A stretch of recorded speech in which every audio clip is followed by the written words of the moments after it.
Fantastic Beasts and Where to Find Them is a spin-off of the Harry Potter franchise. The script is written by J.K. Rowling and is directed by David Yates, the guy who directed Harry Potter 5 through 7, or 7.2?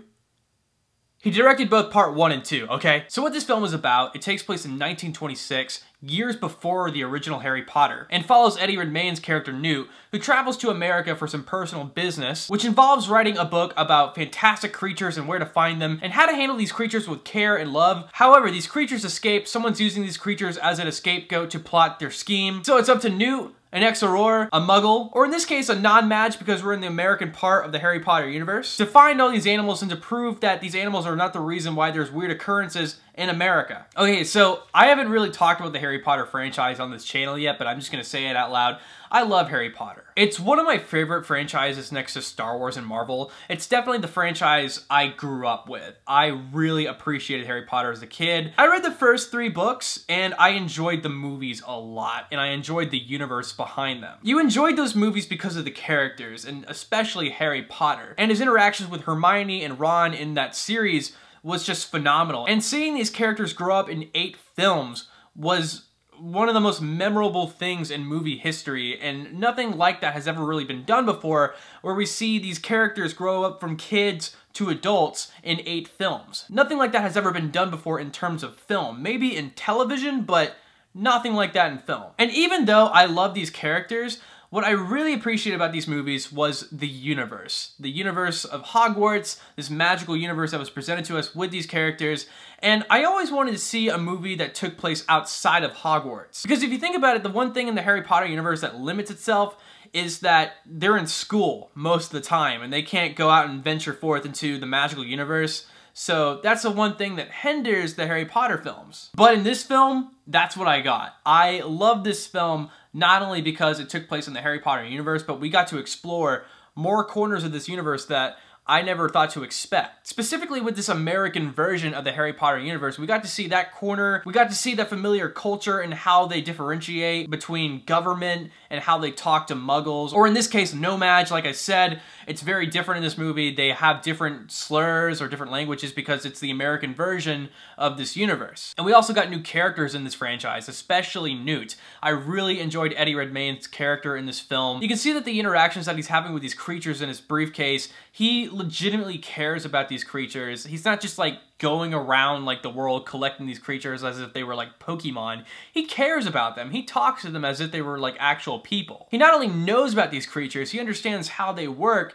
and he understands how to care for them. And that's one of the things that I really appreciate about this character, was that he cared about these creatures. I also really enjoyed Catherine Waterston in this film. She was an ex-Auror who was following Eddie Redmayne's character throughout this 1926 America, and she spots him on the streets of New York one day. She thinks what she's seeing is really suspicious, so she brings him in. And you understand where she's coming from. She wants to be accepted back into this magical Congress of the United States. She wants to be an Aurora again. So you understand why she's doing the things that she's doing in terms of just redeeming herself, really. And let's talk about Dan Fogler, the Muggle, or in this case, the non-Mage in this film. I really enjoyed this character. I really did. He was the comic relief, and you can tell in this film they were trying to do what they did in the original Harry Potter franchise, where they were creating a trio, really. You have like the main character, you have the comedic character, like, you know, the Ron Weasley type, and you have the Hermione character who's kind of tense and follows the rules. You can tell that this film was trying to copy the same formula of Harry Potter, but it was kind of admirable, I will admit that. But what was different from Dan Fogler's character, he had no idea of the wizarding world or anything like that. He was kind of introduced to this out of nowhere, and he's kind of brought along on this journey to help Eddie Redmayne find these creatures and get him back into his briefcase. One of the things that I will mention though about this character,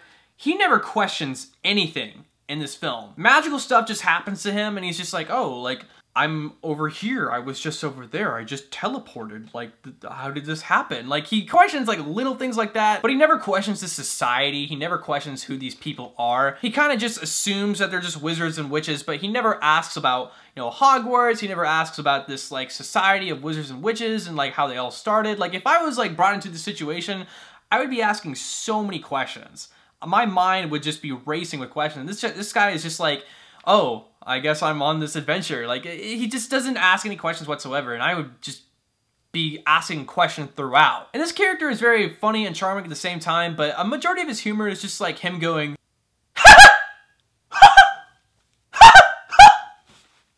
Like, that's pretty much a majority of his humor, but everything else is really funny and very redeemable. Colin Farrell in this film, I don't really want to go too much into his character, but I like Colin Farrell in this film.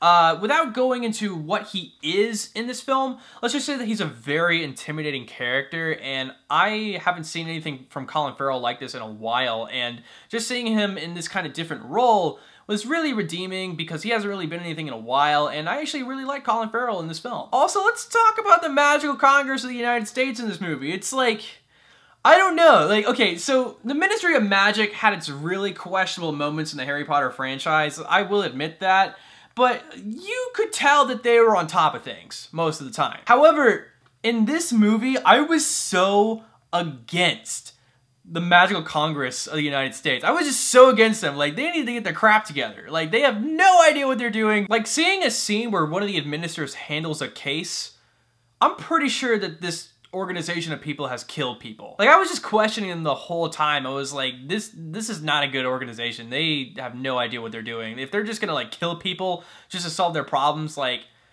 no, I'm moving to England. But it was also just really interesting to see how the American wizarding world handled everything, how they did everything different from England and everything. It was just really interesting to see this portion of the Harry Potter universe. So that's one of the redeeming qualities. Even though I didn't really agree with this Congress, I thought it was pretty interesting for the most part. Also, there's a little creature in this movie. I don't know what he is. He's like a platypus hedgehog or whatever. That thing is adorable, and you guys are probably gonna be buying like plush toys of that little character right after this movie. And one thing I will admit about the movie, even though there was an announcement that they're coming out with like 4 other sequels, I feel as though this movie kind of wrapped everything up pretty well. Yes, there is a villain that's going to be presented into the next movies, but in regards to wrapping everything up for this movie, I feel as though it wrapped everything up pretty well, and I didn't even really think it needed a sequel, really. So that's one of the most redeeming qualities I will say about this film, is that there's not really a to-be-continued type thing at the end. There's not really anything speculating that there's gonna be a sequel. It wraps everything up pretty well, and if you're a fan of the Harry Potter universe, you're definitely gonna like this film. I assure you, you're gonna like this film. Even though Harry Potter is gone, we got a new character, Eddie Redmayne's Newt. I think you guys are gonna really like him, and I can't wait to see him in future films. Even though there doesn't really need to be future films, like, I'm willing to see future films. So yes, guys, that was my review to Fantastic Beasts and where to find them. Comment down below what you thought of this movie if you've seen it yet. Like the video, share it, and please subscribe to PixelTalk if you haven't yet for more movie reviews, trailer reactions, and gaming content. Thank you guys so much. I am Corbin Stuckey, and this is Pixel Talk.